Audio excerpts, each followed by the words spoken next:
Giorno del funerale a Roma del giovane Willy ucciso dalla furia di 4 giovani. La polizia di Treviso chiude il cerchio sul violentissimo pestaggio dello scorso luglio a Conegliano. Vittima un giovane rimasto a lungo in coma.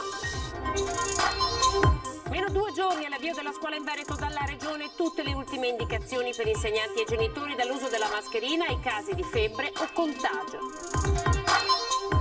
Scritta shock sulla parete di una centralina Ospedaletto di Strana, scatta la denuncia ai carabinieri da parte della Lega. Il commissario Boff, segno del degrado a cui è arrivato lo scontro politico. Momenti di paura la scorsa notte a Monastero, una donna nota, 2 ladri introdursi nel giardino di casa dei vicini, la sua presenza li mette in fuga. All'ex caserma Serena, ormai Covid-free, il numero degli ospiti è fortemente calato. Le parole del prefetto Laganà dopo la richiesta del sindaco Conte, parlare di svuotamento però è prematuro. Il conservatorio Stefani di Castelfranco ottiene dal Ministero un contributo di 10 milioni di euro per la realizzazione della nuova sede, con essa la cittadella della musica. Mostra del cinema in corso, le premiazioni, le ultime indiscrezioni vedono le ore d'oro. Al miglior film assegnato a Nomadland la Coppa Volpi per migliore interprete maschile. Sarebbe andata a Pavino. Buonasera, ben ritrovati con l'edizione trevigiana dei nostri notiziari. Avete sentito in apertura l'operazione della squadra mobile di Treviso insieme al commissariato. Proprio nel giorno del funerale del giovane Willy, ucciso dalla furia di 4 giovani, ora accusati di omicidio volontario, è stato chiuso il cerchio per quanto riguarda un altro durissimo e violentissimo pestaggio. La vittima, un giovane, è uscito dal coma dopo molto tempo. Lei ha 102 anni e lui ne ha 100, si sono ritrovati, sono innamorati, nei luoghi comuni, ognuno ha la sua stanzetta. Lo hanno ridotto in fin di vita, preso prima a pugni poi a calci alla testa quando giaceva già a terra esanime per i colpi ricevuti. Era il 17 luglio, un venerdì sera, nei pressi della stazione di Conegliano tra via 21 Aprile e piazza Aldo Moro. Per questo fatto, 48 ore dopo, un 23enne di origini senegalesi, incensurato e residente a Conegliano con la famiglia, era stato arrestato. Ora, a distanza di quasi 2 mesi, è stato identificato ed arrestato un secondo responsabile, colui il quale in questo frammento di video si vede soltanto di sfuggita, ma che fu il primo a sferrare i colpi che fecero perdere coscienza alla vittima. È importante aver chiuso il cerchio e aver assicurato alla giustizia anche questo ulteriore soggetto. Possiamo dire che la risposta da parte degli organi dello Stato, ovvero della Polizia di Stato e della Procura della Repubblica, è stata perentoria e anche immediata, continuando a mantenere la guardia alta. Mascella rotta, cranio perforato, politraumi. Ad essere pestato era stato un 20enne albanese che ora rischia di riportare danni irreversibili. La polizia non si arrese. Dopo il primo arresto con oggi ha chiuso il cerchio di un'indagine delicata, coordinata dalla procura, portata a termine dagli investigatori di squadra mobile e commissariato. L'arrestato, un operaio residente a Conegliano di origini marocchine, raggiunto dagli agenti nella sua abitazione, fino a ieri era convinto di averla fatta franca. Si era nascosto dietro ad un muro di omertà, ma le indagini, anche grazie all'aiuto di testimoni, hanno portato alla sua identificazione. Ora si trova ai domiciliari. Questa è l'ennesima risposta che dà la Polizia di Stato a Conegliano ed è una risposta importante su un fatto grave che ha scosso appunto gli animi e che è successo in un momento particolare per la società. La macchina sanitaria è stata allertata, adesso cambiamo argomento, parliamo dell'inizio dell'anno scolastico, le parole del presidente Luca Zaia. Capisco fino in fondo tutte le ansie dei genitori. Bisogna essere dei criminali a pensare che i genitori siano degli esaltati. Leggo qualcuno e dice ma i genitori hanno ragione di preoccuparsi, fanno bene a preoccuparsi, lo siamo anche noi, cioè, non è che è una passeggiata, inizia una nuova avventura. Una nuova avventura quindi che per il governatore Luca Zaia va affrontata con realismo, la prova del 9 di quella che deve essere la fase di convivenza con il virus. Lo sguardo finisce oltre Alpe dove la scuola è già iniziata. Vedete che i francesi hanno un modello che sarà sostanzialmente identico al nostro, che circoscrivono l'eventuale focolaio, se eventualmente chiudono quel plesso scolastico, ma pensare a un lockdown generale decisamente no. Ma per evitare chiusure totali serve agire con velocità ed efficacia e qui subentra il piano di sanità pubblica regionale. Abbiamo allertato tutta la macchina della sanità, ho chiesto che ci sia rapidità di intervenire. nel senso che nel momento in cui c'è da fare un test bisogna intervenire velocemente. Un aiuto potrebbe arrivare dai test salivari in corso di validazione, utili anche per l'autodiagnosi. Nell'attesa però l'appello è quello alla collaborazione. Abbiamo bisogno della collaborazione e della comprensione di tutti, perché siamo in casa d'altri, brutto da dire, ma non è che abbiamo tutte le leve di comando quando entriamo in una scuola, no? Il rapporto gerarchico con i lavoratori non ce l'abbiamo, col corpo docente non ce l'abbiamo, con tutto quello che è l'infrastruttura non ce l'abbiamo. Abbiamo però la sanità pubblica che ci permette di muoverci all'interno. Questione di competenze che inevitabilmente apre il fronte dell'autonomia anche alla vigilia delle celebrazioni di inizio anno scolastico a Vo con il Capo dello Stato. Il Capo dello Stato parla comunemente del progetto di autonomia. Per cui guarda, io penso che sia doveroso attendere l'esito delle elezioni, dopodiché chi vincerà si occuperà di portare avanti questa sfida ancora per l'autonomia. Scuola, Covid e autonomia quindi nel paese dove tutto ebbe inizio, almeno per il Veneto. Vo penso che sia l'elemento simbolo del coronavirus che come si può dire, che si compenetra con l'altro aspetto fondamentale del ruolo che hanno avuto i ragazzi in tutta la partita del coronavirus. Da Vo inizierà anche la mostra itinerante dei disegni che partirà da Vo. E che l'allerta sia alta lo ha confermato anche Francesca Russo, responsabile del Dipartimento Prevenzione del Veneto. Ha spiegato che cosa accade se un alunno viene a scuola con dei sintomi. Il bambino che non sta bene a scuola per uno dei sintomi che fanno parte della definizione di caso viene fatto accomodare in un'altra stanza, come sempre si chiamano i genitori, lo porta a casa, contatta il pediatra e si valuta se è necessario approfondire con il tampone. Noi proponiamo il tampone rapido, se il tampone rapido risulta positivo si fa la diagnosi con il tampone di biologia molecolare. È questa una delle fasi più delicate e temute dai genitori, la comparsa di sintomi riconducibili al Covid. Una volta preso in carico il bambino che dovesse poi risultare positivo, si procederà per cerchi concentrici. E si fa il tampone, via via a tutta la classe, non solo a loro, ma anche al personale docente e al personale scolastico che ha avuto a che fare con la scuola. La priorità per il Dipartimento di Prevenzione è la tracciabilità dei contatti. Questo significa che l'allerta è massima soprattutto quando l'alunno esce dalla sua comunità di appartenenza, cioè la classe. La classe va mantenuta omogenea il più possibile. Se ci sono invece dei momenti di condivisione, questi momenti di condivisione devono essere segnati quando e chi c'era. E questo vale soprattutto per i post scuola. Fondamentale sarà la misurazione della febbre che per i bambini sotto i 6 anni verrà fatta a scuola, i più grandi dovranno provvedere a casa. Noi abbiamo insistito moltissimo come regioni perché venisse misurata a scuola, ma questa non è passata. E quindi il controllo della temperatura va fatto dal genitore per i bambini più piccoli, quelli delle scuole primarie, e invece secondo me bisognerebbe responsabilizzare quelli più grandi a controllarsi la temperatura. A essere allertata è l'intera rete di pediatri e medici di base, con la regione che intende a stretto giro di posta distribuire tamponi. Noi siamo disponibili a fornire a loro tot di tamponi rapidi per i propri assistiti perché fanno parte appunto dei team che devono con noi, con il SISP, con i punti appunto di accesso rapido eccetera, fare le valutazioni e poi eventualmente anche questi tamponi. E a proposito di tamponi, chi lavorerà nei seggi elettorali potrà effettuarlo nei punti di accesso delle ULSS. Questa è la nuova linea condivisa con i direttori generali. Classi cluster, turni diversi per la ricreazione, ma soprattutto il tema delle mascherine da indossare sempre, tranne che in aula. Nel momento in cui si entra in classe, se c'è il distanziamento del metro tra gli alunni e i 2 metri con l'insegnante, si può abbassare la mascherina e seguire la lezione. In fila in entrata con la mascherina, dispositivo di protezione che dovrà essere tenuto anche in atrio, dove sarà consentito sostare non più di 15 minuti. Una volta in classe, distanziati di almeno 1 metro, la mascherina si potrà togliere. Sono le linee guida del Ministero.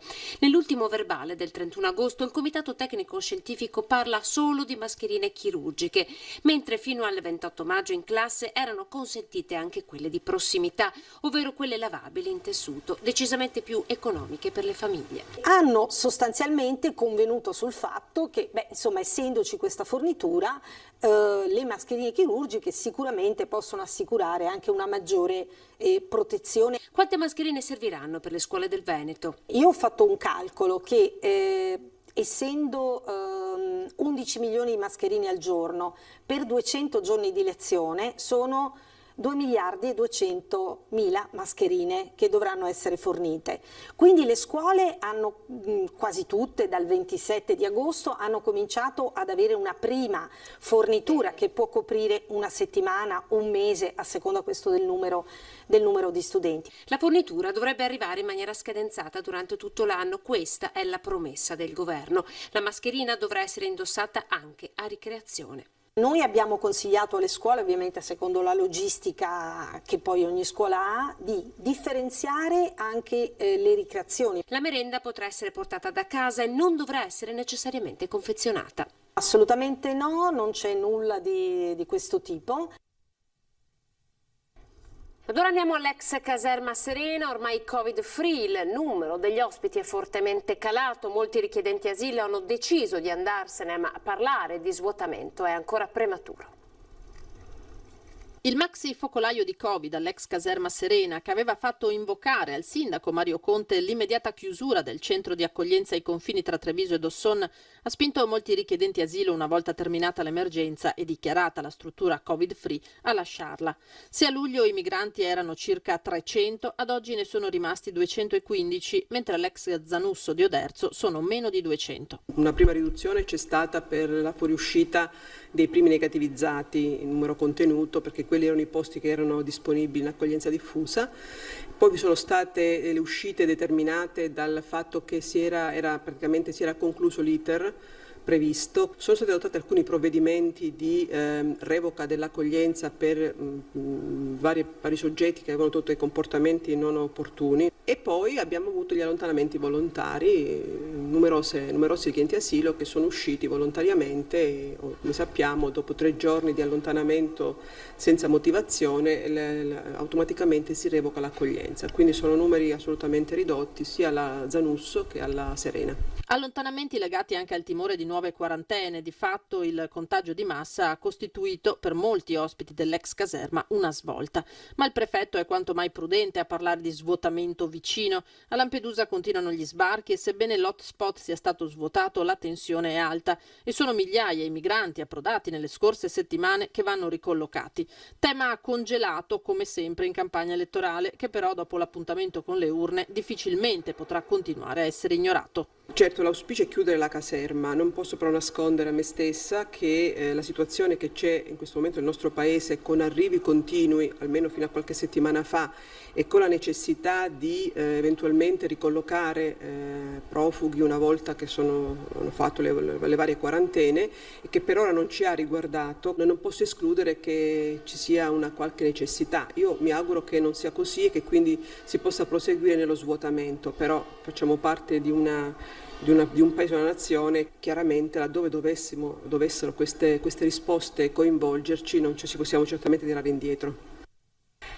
Adesso andiamo a Monastier, dove una donna ha notato dei ladri nel giardino del vicino di casa ed è riuscita con la sua presenza a farli scappare.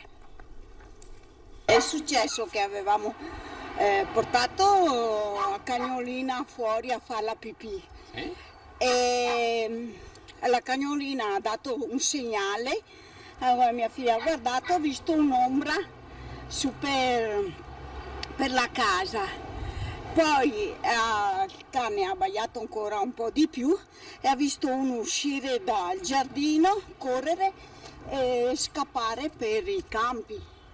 È stata una vicina di casa a mettere in fuga 2 presunti ladri che ieri sera si sono introdotti in via Pralongo, in pieno centro a Monastier, dentro questa abitazione.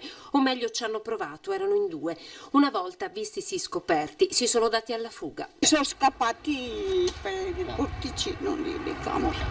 Erano le 21:30, via Pralongo è la via principale a poche centinaia di metri dal comune. La donna ha avvisato subito i proprietari dell'abitazione che hanno chiamato le forze dell'ordine. Cosa hai fatto qua? Che hai detto che si scappava per là e la il cantiere aperto, io vedo il cantiere, ma quanti erano? 2. Immediato è scattato anche il tam tam su Facebook sul gruppo Furti in Corso, che conta ormai quasi 19.000 iscritti. Un progetto di vigilanza nato da un cittadino privato con l'obiettivo di creare un gruppo di mutuo soccorso. All'annuncio del tentato furto, con tanto di post e indicazione della via, i commenti sono stati decine. Racconti di episodi simili accaduti nei giorni precedenti. Lo stesso fondatore del gruppo ha ammesso di aver chiesto la collaborazione anche dei primi cittadini per mettere in rete le informazioni che potrebbero essere utili alle forze dell'ordine. Contro il presidente del Veneto e candidato di Lega e centrodestra è apparsa una violenta scritta. Siamo a Ospedaletto di Strana. L'episodio è stato denunciato ai carabinieri. Una brutta cosa ed era giusto toglierla. Cosa c'era scritto di preciso? A morte Zaia. È stata notata qui, sulla parete di questa centralina lungo la strada provinciale che da Istrana porta a Badoere, la violenta scritta contro il presidente del Veneto Zaia, candidato per il centrodestra alle regionali. Parole d'odio tracciate con la vernice rossa che il comune ha subito fatto rimuovere. La segnalazione è arrivata questa mattina e dalla parte delle forze dell'ordine e abbiamo subito fatto un intervento per poter rimuovere la scritta, perché siamo in campagna elettorale e queste cose qui non vanno bene. È stato il commissario della Lega Gianangelo Boff a segnalare in serata l'accaduto allo stesso presidente Zaia, quindi sono stati avvisati i carabinieri. Toni inaccettabili, ammonisce Boff, che confermano una volta di più il livello di degrado raggiunto dal confronto politico. Cioè, un conto è esprimere una posizione politica, un conto è esprimere un'opinione e un conto è minacciare la morte di un avversario politico spero che questo sia solo frutto di qualche spostato, di qualche ragazzata, però è sempre meglio insomma fare attenzione su queste cose. So che le forze dell'ordine sono state avvisate, è stata presentata una denuncia contro ignoti, adesso vediamo quale sarà l'evoluzione. Sicuramente qui ci vuole una condanna ferma e delle posizioni ferme da parte della politica.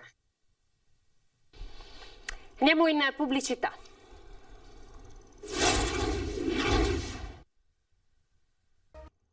Eccoci ben ritrovati, ultimo sabato elettorale con i gazebo sparsi tra le città. Siamo andati proprio a Treviso, nella porta, fuori dal mercato settimanale.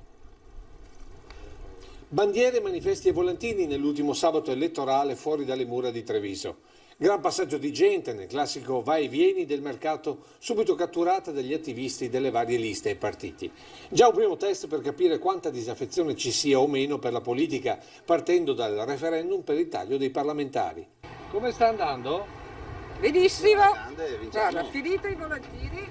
Finiti i volantini? Sì. Ma cosa tutti entusiasti. Cosa vi dice la gente? Alcuni che non sanno cosa votare, leggono il volantino e si convincono a votare no. Comunque sanno meno del voto regionale, cioè non sanno i candidati e quindi si formano dei candidati. Attivisti del Movimento 5 Stelle non proprio convinti della preparazione dei cittadini. La gente si informa. La gente risponde, vi chiede? Sì. Un modo con i movimenti per farsi conoscere o riconoscere, come per i Verdi, tornati in campo dopo diverse tornate elettorali. La gente è sensibilizzata anche alla questione dell'ambiente e soprattutto ci riconosce il simbolo e riconosce Europa Verde. Comunque una campagna elettorale anomala, con mascherine che non fanno vedere bene il voto dei candidati, che usano pane e salame pur di catturare nuovi elettori. Altro varco sulle mura, altri gazebo, in questo caso la Lega da una parte e Rifondazione Comunista dall'altra. Cosa vi chiedono? Cosa vi chiedono? Chi siamo e cosa vogliamo? Ma la gente ha le idee chiare o secondo me non tanto. A mezzogiorno tutti a casa, pronti per il pomeriggio, per un'altra piazza e degli altri cittadini, che faranno comunque a tutti i partiti la stessa richiesta per il dopo elezioni. Cosa vi chiede la gente? Di essere coerenti. Ed è stata presentata questa mattina a Quinto la lista di Simonetta Rubinato. E la nostra ambizione è quella di essere una start-up di un nuovo progetto politico per il Veneto. È partita da qui la scelta politica di Simonetta Rubinato, candidata in regione con una lista autonoma sganciata da ogni partito di destra come di sinistra. La presentazione oggi a Quinto con i candidati per la provincia di Treviso. Un progetto politico che vada al di là dei partiti, ha sottolineato l'ex parlamentare ed ex sindaco di Roncade, e che sia in regione una sorta di grillo parlante come nel Pinocchio di Collodi. Ma cosa significa una nuova riedizione di Beppe Grillo in Veneto? Assolutamente no.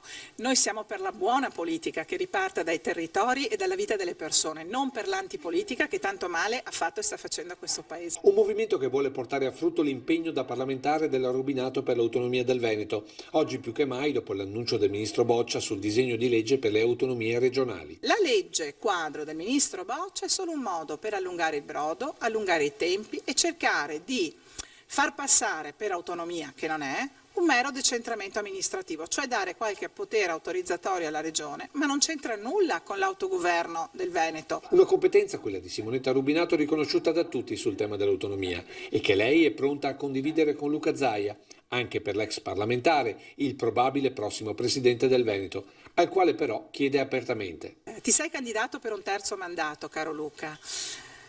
Bene, prometti ai veneti che siccome vengono prima loro, resterai per 5 anni alla guida della nostra regione se vincerai queste elezioni? Oppure fra 2 anni partirai perché passa il treno delle nazionali? Andiamo a Castelfranco con una conferenza stampa convocata d'urgenza questa mattina. Il Conservatorio Steffani ha ottenuto dal Ministero un contributo, pensate, di 10 milioni di euro per realizzare una nuova sede e con essa la cittadella universitaria della musica. Avrà una sua sede il Conservatorio Agostino Steffani di Castelfranco. Il direttore Stefano Canazza ha annunciato l'assegnazione da parte del Ministero di un contributo di ben 10 milioni di euro che consentirà la realizzazione di una vera e propria cittadella universitaria della musica. Unico conservatorio assieme al Conservatorio di Pescara che ha avuto il tetto massimo di finanziamento, quindi 10 milioni, e già da subito, entro 30 giorni, dovremo fare l'accettazione del finanziamento e partire con tutta la programmazione di lavori che contiamo nell'arco di un quadriennio di avere appunto la ristrutturazione della nuova sede del nuovo conservatorio. Un'operazione condivisa da conservatorio e comune. Di fatto, quello che si snoderà in 5 anni è un progetto di restauro di una porzione di centro storico, quella compresa tra San Giacomo, Chiostro dei Serviti, Palazzo del Riccati, Casa Pavana e Palazzo Preti. Il tutto a 2 passi da Villa Bolasco, proprietà dell'Università di Padova. La città di Castelfranco in questo modo confermerà una grande istituzione culturale internazionale. Studio, ricerca, ma anche apertura verso l'esterno, visto che la nuova realtà potrà ospitare allievi provenienti da tutto il mondo.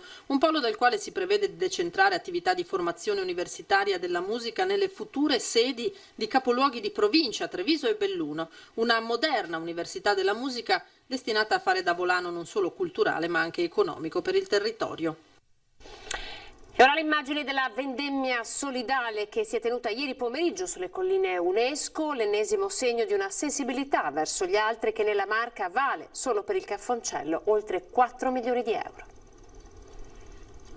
Le cifre sono importanti, nel senso che noi abbiamo gestito quasi 1800 donatori, da chi ha donato 5 euro, 10 euro, a chi ha donato anche 500.000 o 1 milione di euro. Sono questi i numeri della solidarietà per il Caffoncello nel tempo del contagio. Donazioni anonime e eventi per raccogliere fondi da utilizzare per l'acquisto di macchinari e ogni altro strumento utile a fronteggiare il coronavirus, come la vendemmia solidale di ieri sera organizzata per il 9° anno dalla famiglia Balbinot. Siamo a San Pietro di Feletto, in una delle aree dove si produce il prosecco superiore di OCG. Vendemmia a mano quella tra le rive e vendemmia seppur simbolica quella degli ospiti che frutterà come ogni anno non meno di 15.000 euro donati all'ULSS 2.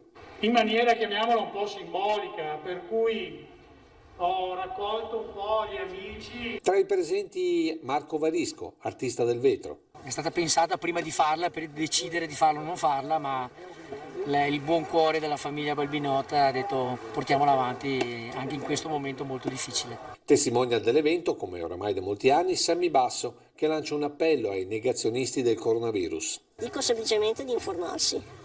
Però informarsi da fonti certe. Se tutta la comunità scientifica dice che il Covid è un problema e che ci sono dei modi per risolverlo, non è che il fatto che ci siano 3 scienziati in cerca di fama che dicono il contrario fa sì che quello che dicono sia vero. Dunque possiamo magari essere contrari ai provvedimenti presi, se non sono stati provvedimenti presi bene, ma non in quello che dice la scienza, perché la scienza si basa su prove e dunque non ci si scappa. E ora andiamo a vedere insieme le notizie che arrivano dal Bellunese.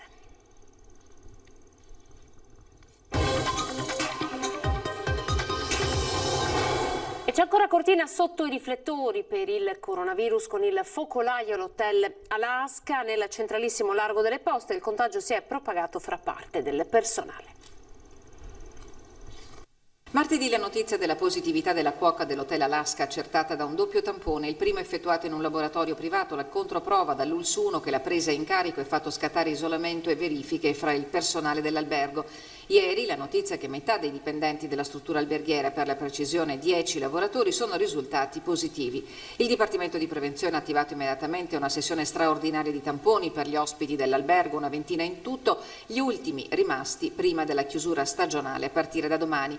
Fortunatamente tutti i test hanno dato esito negativo, ma in queste ore a rivolgersi alle ULS dei comuni di residenza sarebbero i turisti che hanno alloggiato all'Alaska fino a tutta la settimana scorsa e che hanno appreso la notizia dalla stampa. L'ULS Dolomiti ha attivato il consueto contact tracing, mentre attualmente tutti i soggetti risultati positivi al Covid-19 sono in regime di isolamento. Dopo l'episodio relativo al Cortina Summer Fest dello scorso agosto, che ha fatto scattare una campagna straordinaria di tamponi per tutti i partecipanti al picnic all'aperto, il capoluogo ampezzano torna così al centro dell'attenzione per questo nuovo focolaio che risulta circoscritto. Non ha trovato conferma, al contrario, la notizia di un nido, una scuola materna di Belluno, sotto controllo per sospetto coronavirus.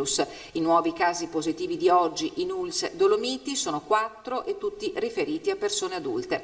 Da lunedì prossimo sono stati organizzati 2 drive-in ad accesso libero per eseguire rapidamente il tampone ai bambini, ai ragazzi e agli operatori della scuola che dovessero presentare una sintomatologia orientativa per Covid. I drive-in di Belluno San Martino e Feltre Borgoruga saranno a disposizione tutti i giorni dalle 8:30 alle 12:30 e in considerazione dell'evoluzione del quadro epidemiologico potranno essere attivate alcune ore di drive-in per tamponi scuola anche a Tai di Cadore e a Caprile a partire dal 5 ottobre. Procedure semplificate per le opere viarie attese per mondiali e olimpiadi è il decreto semplificazione a dare nuove opportunità in questo campo. L'ha detto oggi a Belluno il ministro per i rapporti con il Parlamento Federico D'Incà. ACC è un simbolo non solo per la provincia di Belluno ma per il comparto del freddo a livello europeo. Per l'ultimo stabilimento produttore di compressori per frigorifero la trattativa va avanti e si lavora a testa bassa dal commissario straordinario Castro ai sindacati che procedono spalla a spalla. Risolto il problema legato alla fornitura dell'elettricità, resta l'incognita delle banche. Il sistema bancario sembra finalmente venire incontro a questa richiesta di transizione per fine settembre e poi avremo una parte di nuove linee di credito a livello europeo. È una grande sfida, è l'unico stabilimento rimasto che fa compressore a livello europeo. Il ministro D'Incà, presente oggi a Belluno, con noi ha parlato anche di un'altra grande sfida, quella che vuole una provincia con una mobilità moderna che sappia attrarre non solo i turisti ma anche le famiglie che qui vogliono vivere. L'occasione dei mondiali e delle Olimpiadi, rispettivamente 2021 e 2026, saranno un'occasione unica e il decreto semplificazione ha limitato la burocrazia che ha tenuto fermi i cantieri. È una grande sfida, il Paese ha bisogno di potersi portare avanti con delle sfide, abbiamo visto quanto ritardo abbiamo avuto sui mondiali 2021, occorre cambiare marcia, cambiare passo perché la gente non può più aspettare. Pochi minuti e verrà decretato il vincitore della mostra del cinema di Venezia. Sicuramente la Coppa Volpi come miglior interprete maschile è andata a Favino, come di fatto avevamo già anticipato oggi nel corso dell'edizione straordinaria, e poi il grande favorito sarebbe Nomadland, il terzo lungometraggio di Chloé Zhao, favorito appunto per il Leone d'Oro. L'attrice premio Oscar è una donna che molla tutto per attraversare l'America da nomade, quindi insomma cercheremo un po' di capire chi sarà il vincitore, ma questo film è decisamente il favorito. Ed è tutto per questa edizione di TG Treviso, grazie per essere stati in nostra compagnia, buon proseguimento di serata.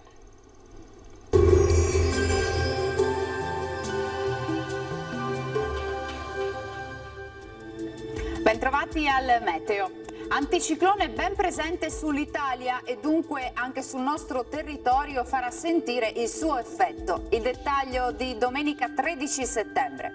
Sul Veneto avremo un contesto, vedete, decisamente soleggiato, sarà asciutto e stabile con cielo sereno e sgombro da nubi, qualche velatura in corrispondenza dei rilievi ma senza piogge. Temperature stazionarie minime tra 16 e 21 gradi, massime tra 28 e 31 gradi. Stessa situazione poi anche sul Friuli Venezia Giulia, poche novità, con sole vedete un po' su tutti i settori e cielo ancora sereno o al massimo velato. Temperature minime fino a 22 gradi, massime sui 30 gradi. Uno sguardo infine alla situazione del Trentino Alto Adige, dove lo scenario sarà lo stesso, soleggiato dappertutto, qualche nube sui settori di confine, ma senza conseguenze. Temperature minime sui 18 gradi, massime fino a 30 all'incirca. Dal meteo per ora è tutto, io vi auguro un buon proseguimento in compagnia di Antenna 3.